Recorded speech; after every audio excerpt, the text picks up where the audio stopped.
Are growing tonight about a wider war in the Middle East. Question remains, how will the conflict escalate and what role will the U.S. play?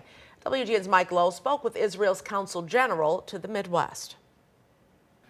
The Consul General of Israel to the Midwest says he does not expect direct U.S. involvement in this conflict, but he says Iran should brace for a, quote, severe response.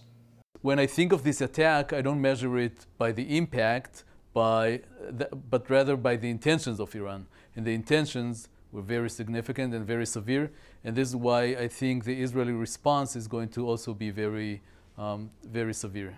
Yoram Cohen, the Consul General of Israel to the Midwest, spoke from his offices in downtown Chicago, saying Israel would respond to Iran's ballistic missile attack with support, but not the direct involvement of the United States.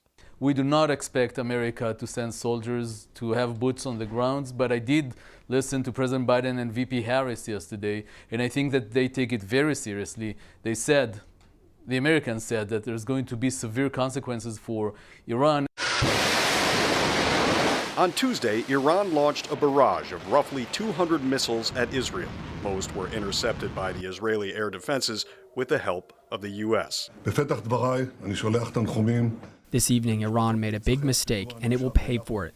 President Biden says he supports Israel's right to defend itself, but he says the response should be proportional, warning that Israel should not attack Iran's nuclear sites. In Washington, State Department spokesman Matthew Miller said Secretary of State Antony Blinken is coordinating with the leaders of France, Germany, Italy, and the UK to impose sanctions on Iran. There is a long history of conflict in this region, and we will continue to make clear that Israel has the right and the responsibility to defend itself from terrorism. It is the same right that every country has.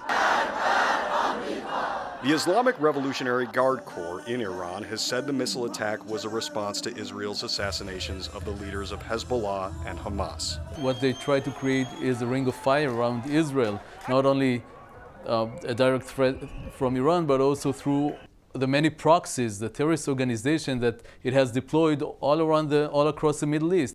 Cohen acknowledged the unease of many Jewish people here in the Chicago area as this conflict deepens. He says there have been a record number of anti-Semitic attacks since October 7th.